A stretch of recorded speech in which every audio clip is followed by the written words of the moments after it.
I'm here with Stephen Moffat, the executive producer of Doctor Who at South by Southwest. Thank you so much for talking to us, Stephen. No, pleasure. It has been leaked that Amy Pond and Rory are going to depart Doctor Who. Is there something that you're looking for in a new companion? I don't know if it leaked. I announced it. That's not a leak. That's official. That's from the horse's end. Is there something specific? Well, yes. I appreciate your enigmatic answer. So, in looking back on the Ponds, how much of it did you envision when you initially wrote the characters, and how much was the performance of Karen Gillan and Arthur Darvill affected? It's almost hard to unpick one from the other. I mean, you always have a vague plan, which we mostly stuck to, I think. Mostly. It's very hard to remember, actually. But you never know how long they're going to stay. You never know. Karen might want to leave after 1 year. We didn't know that, so we didn't know how well it would work. I mean, it's all. I mean, in a way, Doctor Who characters are quite slight characters. The actors come in and fill them. Like, Matt Smith really invents the 11th Doctor, so Karen Gillan really invents Amy Pond in a way. She's belongs to that category of woman who might be inclined to run away with the Doctor. Not surprisingly, they all have a few things in common, including being insane. I think you get a lot of the flavour of it from them. And Karen, there's a sort of daffiness about Karen that softened and changed Amy's quite abrasive nature. And with Arthur Darvill, you just have one of the best comedy actors out there. He's just an extraordinarily funny man, and so we just delighted in making him first a klutz and then a hero klutz and then sort of a hero. So it wasn't all in. We didn't have it all planned. That'd be a boring way to make a television show. We had a rough roadmap, and we are on that roadmap. How do you think Karen Gillan performed, and do you think that her character is fundamentally changing for Series 7 coming in? Well, I mean, I'm not going to say much about what we're going to do with Amy and Rory, but it is quite different from the normal progression with a companion. Because we did see them at the end of the God Complex, both Amy and Rory, basically in the nicest, kindest way, get booted down the TARDIS, and the doctors say, I think this is too risky. It's time he went home. But as you saw at Christmas, his relationship with them is more complex, more entangled. He is, after all, just about, in a sort of mad way, their son-in-law. So he continues that relationship in a slightly different way for him. You'll see that when it comes about. But and they do get older. That's the one thing I would say, is they age a little. So after 2 years of production of Doctor Who, you finally are filming Series 7. How's it feel to be back on set? Well, great. I mean, very exciting, terrifying, because as ever we're behind. You'll get the script together and so on. And it's in terms of British shows, it's not like any other show.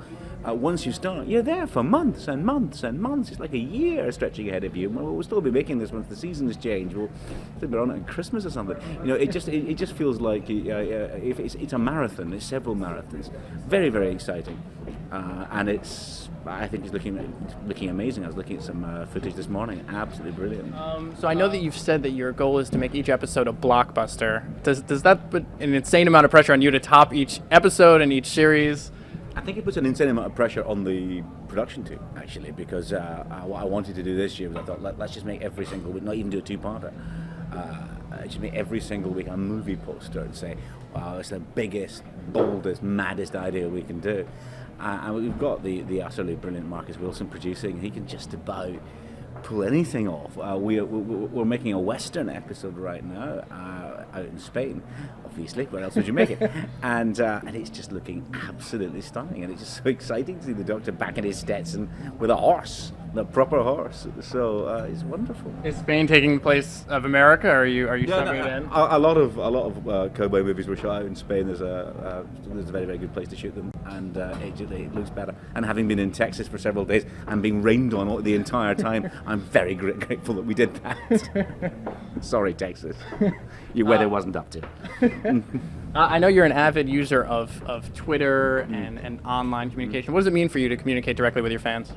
Well, brutally, Mark, Sue, and I got involved in Twitter to promote Sherlock when we realised we didn't have much time to do it. So that's why I did it. And I have a slight, unfortunate tendency to use it as a sort of a hyper-speed word-of-mouth publicity. It's very useful.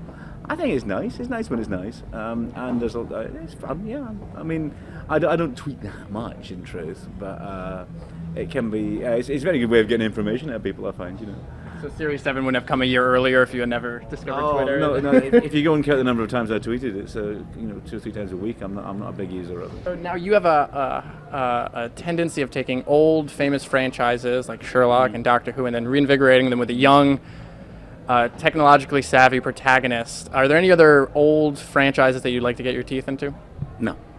None. You've got No, that's it. Well, no, I mean it's a bit of a coincidence that I've done this. To be honest, it's not a game plan. Whatever my next series is, if I survive these two, it won't be. I won't be reinvigorating an old thing. It will be a new thing. And right now we are in Texas for South by Southwest, and you have a history of writing in The Impossible Astronaut. You wrote some scenes that dealt with classic Americana imageries. What are those images? What does that mean to you, and what does it mean to be here right now? Well, I mean, to bring Doctor Who to America was a big deal for us, but we kept thinking we've got to do a version of America that we couldn't recreate quite convincingly in Cardiff. I mean, quite honest, we can do quite a lot of very good, convincing Americana in the UK.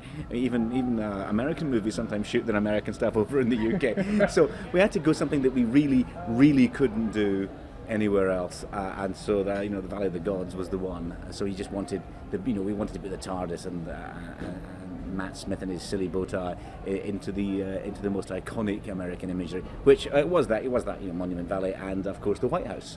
Though of course the White House was built in Cardiff, but it was a very good White House. Now you co-wrote Tintin, the Steven Spielberg movie. Do you have any other movies planned? Do you want to continue your collaboration with Steven Spielberg? I sort of left Tintin to do Doctor Who, and as it turned out, Sherlock. So that was quite a long while ago. At the moment, I got no plans beyond Doctor Who and Sherlock because they take up every hour of every day at the moment. So not right now. Maybe someday. All right, wonderful, Stephen. Thank you so much for talking to us. Pleasure.